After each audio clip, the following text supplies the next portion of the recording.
when you bring up the name Gervonta Davis. You're not talking about a regular puncher, you're talking about a human explosion. Tank isn't just throwing hands. He's launching missiles that make sparring partners wonder where their spirit escaped to. He turns quiet gym sessions into rescue missions, because opponents start questioning reality after feeling that power travel through their bones. Because in boxing, anything can happen. That's like this fight. It's a different type of fight. Anything can happen, you know. But it's going to be a great fight. It's going to be a fight. You special boy? Yeah. He's tough. You know, he's fast. He's strong. He's someone in his prime. He's hungry. You know what I mean? He's not someone that's like a walking duck. You know what I mean? He's someone he's coming to win. You know what I mean? He got that mentality that he want to win. Like he's a great opponent, I feel as though. Right now in camp, every single step from him screams obsession and purpose. There's no joking around, no wasted smile, just pure focus, like a warrior sharpening weapons before a battlefield clash. They say he's calling in guys way bigger middleweights, light heavies, even heavyweight-sized beasts, and he's not just surviving. He's controlling every second of those rounds like a king expanding his territory. That's why I don't never get too hyped about the win after I win, because it's like you always got to do something over and over again till you're done. And it's always going to be somebody next, somebody next, somebody next. So I feel as though I don't have to prove myself to these people. Let's be fair, Jake. Paul isn't walking into this arena as that influencer with boxing gloves anymore. He evolved into a legit threat. People laugh, criticize, complain, yet he keeps proving logic wrong and stacking credibility every time he steps inside that ring. He's tasted danger. He's taken punishment. And he keeps rising louder, tougher, more determined to shut critics down.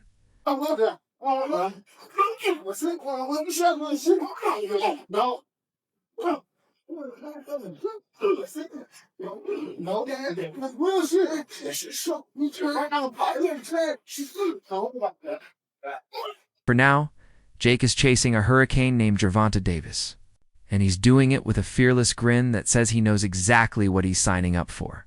He turned this fight into a worldwide spectacle, adding knockout rewards just to guarantee fireworks. Jake understands that chaos creates headlines, and he's betting that his power can once again leave the world gasping. If you think you've done a hard boxing training session and you've got another one the next day because fighters train like once, twice, even 3 times a day, you're going to recover faster. If you recover faster, what happens? You perform better on the next session. So let's just say an average boxer is progressing like this because they're not recovering properly. Jake Paul is recovering and progressing like this. We've seen how fast he has progressed, whether you like him or not. Tank fights to remind everyone that boxing still belongs to those who mastered the craft. Jake fights to prove that heart, hustle, and a loud dream can flip history on its head. Either way, something monumental is loading up. And right after you feel Tank's ferocious mindset toward Jake, Shawn Porter and Jordan Chapman step in and break down why. Tank's knockout power isn't rumor, it's breaking news reality.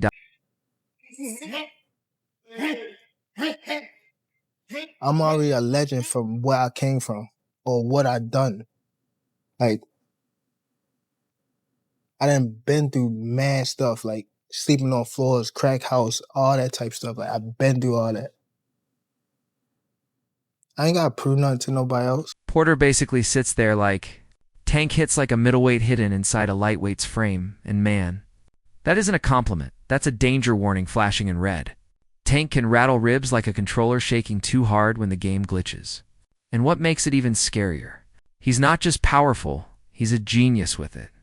He calculates angles like living software updating in real time. Is Tank power really that crazy? Yes. Yes.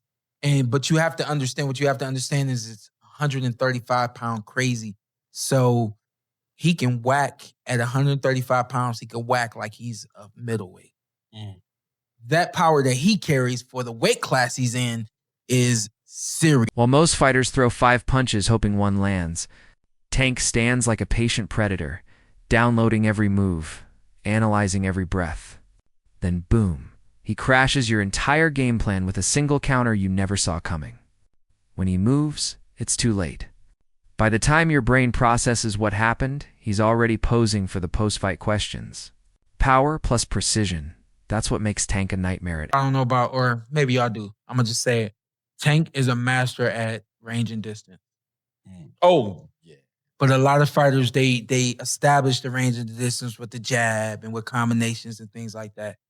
He just feel it. Dude, it was amazing. That's why I love watching him, bro. I love watching him for that reason. Yeah, because you can see him thinking.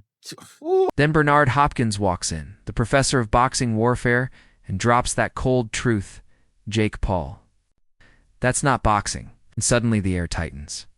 Because when Hopkins talks respect for the sport, it's coming from a man who competed into his 50s and still looked like he could break steel.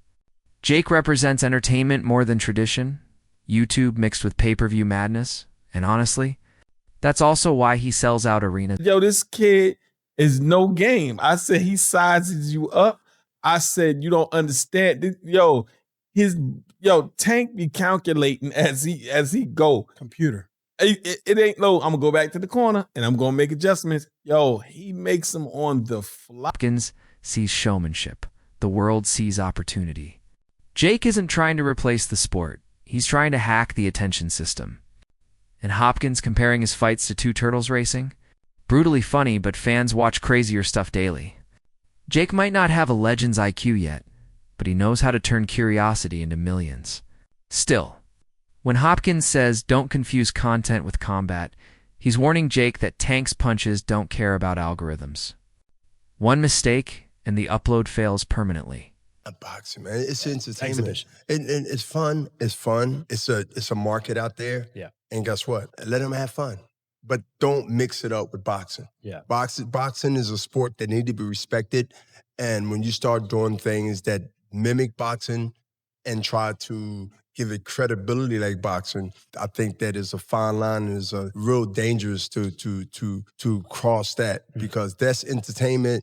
This is boxing. And then comes Tank, and you instantly feel the gravity. Calm voice, but heavy truth.